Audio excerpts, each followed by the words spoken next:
There is a Montreal-wide limit on idling cars of 3 minutes. And we're reducing that limit to 10 seconds. And because if we had reduced it, well, first of all, 3 minute limit is not applicable. I mean, it takes a lot of resources to wait around the car and to see that the car is running above 3 minutes. And whereas the 10-second limit is very easily implemented. I mean, it's very much shorter time. Also, we wanted to send a very strong message to people just to stop the car. If we had reduced that limit from 3 minutes to 1 minute, for example, nobody would be talking about it. Nobody would change their behavior. That's the mayor of the borough of Outremont, Laurent Desbois, on this program, explaining the decision to impose the strictest car idling regulation in all of Quebec. In that borough now, 10-second rule. 10 seconds of idling when you're parked. If you go longer than that, you can get a ticket. That applies, of course, when the temperature is from 0 to 25 degrees. Let's find out what someone from Projet Montreal thinks about this. Gracia Kasoki Katahwa is the mayor of CDN-NDG, and she's on the line. Gracia, welcome back to the show. Thank you very much for having me. So, true story. When I was telling listeners about this was Tuesday, and I was telling listeners about this new rule in Outremont, I would get text messages. You see, Valerie Plante, she hates cars. It's the war on cars. Valerie Plante's the worst, right? And I had to spend so much time. I was like, hey, guys, this is Ensemble Montreal. This is not Projet Montreal. So I'd love to know what your thought is when you see the opposition going even further than what's in Projet Montreal boroughs when it comes to car idling. What's your thoughts on what they've done in Outremont?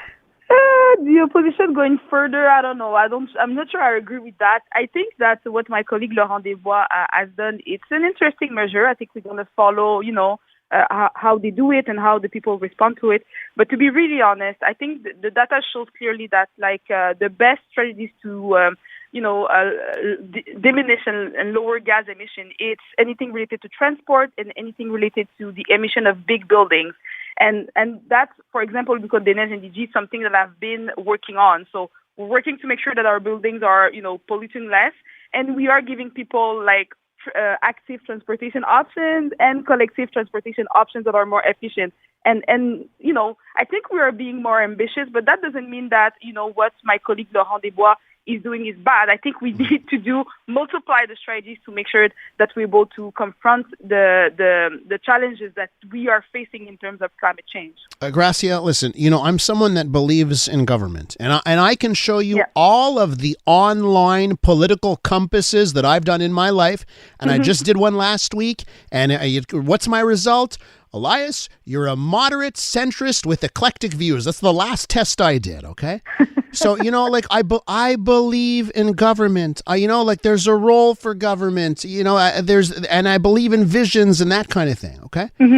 But I really do worry, that politicians aren't thinking about what happens when citizens start to feel like government wants to control everything. And when I hear a rule, it's 10 seconds now. It's like you don't even trust the population to make a decision for themselves on their comfort in their car. And I think about they've even decided the temperature in this case, right? So if it's 25 degrees, you have to stop your car. If it's 26, well, now you can keep the car running. So they've even decided matters of comfort, and that's personal. Some people are comfortable at 24. Some people are only comfortable at 22. Others so everyone's different. So do you have that same worry sometimes when you think about how people, let's do a bylaw, let's do a regulation. Do you think the governments can sometimes just go too far into making all of our decisions for ourselves? I think the mayor of Outremont will have to demonstrate with his new measure that, how he's able to, apply it. So I'm going to leave that explanation to him. But the thing that I need to share, though, is that as people who are, leaders of our communities right now, we need to bring innovative solutions to the challenges that we face. And being a nurse as well, sometimes you need to... because you cannot control everyone and everyone's habits and, how they act in their everyday life. You need to put change that's going to oblige them to change, if it makes sense, because the challenges that we are facing. And again, every time I think I come to your show now, I'm talking about the floods that we have in NDG. So that's why I say that we are being more ambitious, our administration. So we are, adding bike paths and making sure that we have voies réservées for the buses, because we want people to make that switch, leave their car at home, and really use our, active transportation mode and public transportation.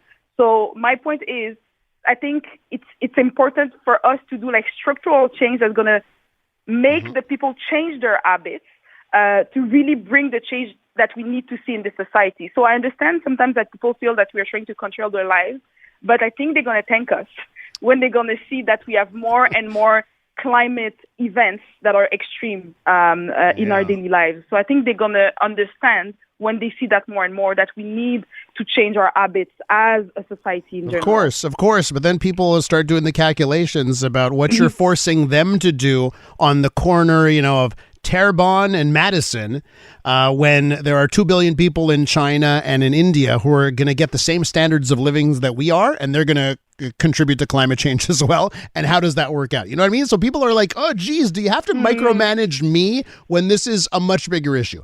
I want to ask you this. Is it micromanagement? I need to make the comparison with health. When we said that nobody could smoke into our restaurants and bars anymore, that's a bit controlling people's habits and lives, but we did that for the greater good. So I see that really the same way. So at one point, we do public policies to bring change into society, to make our society better. So I understand that at an individual level it's difficult, but we need to oversee the greater good in the positions that we have, and that's what we're trying to do. So listen, your counterpoint is the perfect and best argument counterpoint. And that's what I'm talking about is the line, right? Let's look at, when pit bulls were banned, right? And by the way, there's no doubt, there's no question, when you want the dog that is the killer of all dogs, it's the pit bull, okay? And all the stats in the world prove it. And the pit bull lobby doesn't like to talk about that. But they've got a great argument that they don't have to go about the stats. They have a great argument. We allow all types of dangerous things in society. So why should government rule that it's the pit bull that should be banned when there's all types of other dangerous things? And smoking's another issue. We made a determination. You know what? For society, it's better. When it goes down to the 10-second of idling, I say, ooh, is that too much past the line? But I get that, by the way. You're the smoking it's perfect, because that is the role of government. When I said I believe in government, it's things like that. Okay. Yeah. I got to ask you about the executive committee. There's been a shuffling, right, of the executive committee. You ended up with a new role, a different role. Tell us what happened to you on the executive committee. So I'm now the person responsible of human resources and the fight against racism and systemic discrimination, and I'm also supporting the mayor on the file of reconciliation. So I'm really happy to have those files. It's something that I've been working on, even before coming into politics. I think that having human resources and the fight against racism and discrimination, it's something really important. It's actually a priority for the Director General and the Mayor of Montreal. So I'm really happy to be at the forefront of those efforts. When it comes to the fight against racism, are you someone that believes we need to talk about it, make it the forefront of every single conversation, and then things will get better if that's all what we focus on? Or are you someone that says, no, it's got to be more in the background? Speaking of balances, where do you fall on that? It's not about we need to talk about it more or less. I'm really a woman of action, to be really honest.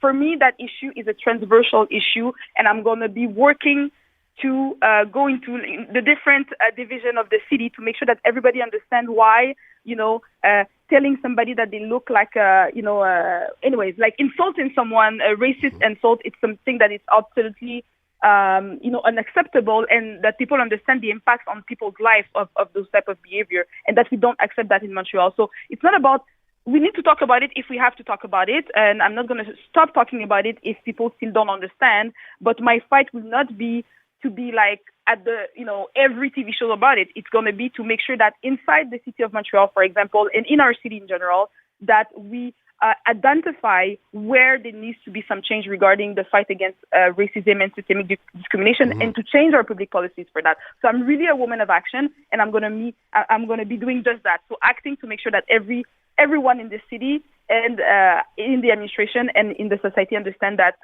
we are fed up with racism and discrimination. Woman of action. I'm really interested to hear what you just said there. You know, there's a commissioner for the fight against racism, Outremont.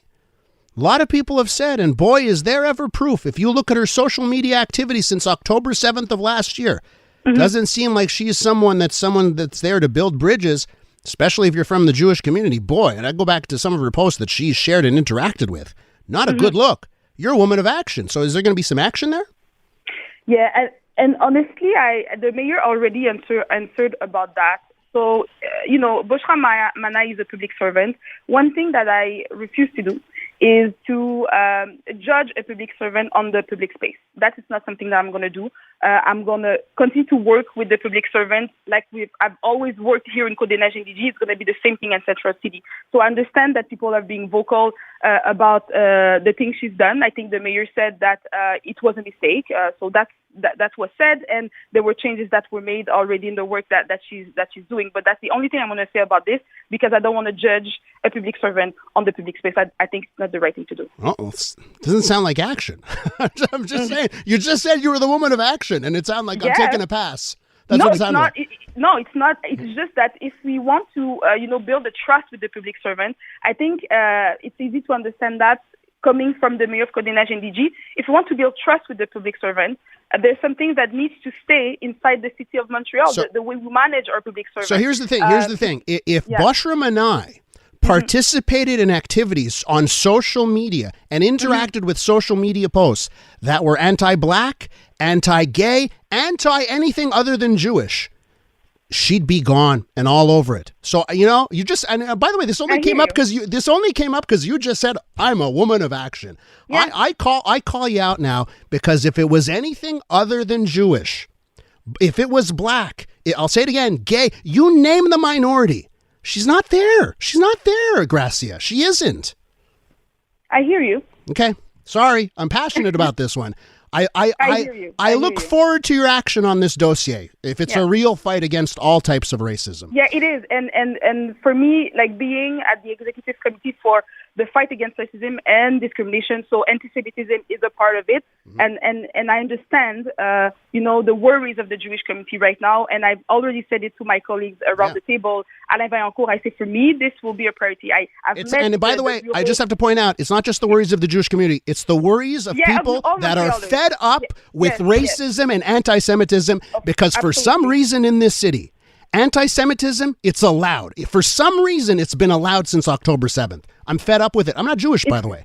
And I need to see more. We accept, and it's not something that we accept, and no Montrealers accept that. I hear you. What I'm saying is that I hear the Jewish community that say that they don't feel safe.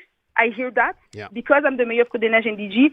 So for me, it is a priority to, take clear action regarding the rise of anti-Semitism that we've seen, because we know and we say it loudly. It's something that is absolutely unacceptable. I actually, from you, I know in your heart where you stand.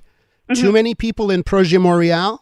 We know what the score is when they go down the path of the extreme left, where they're not a fan of Jews. And you've got that problem in your party. I have to leave it there. Please talk to your colleagues.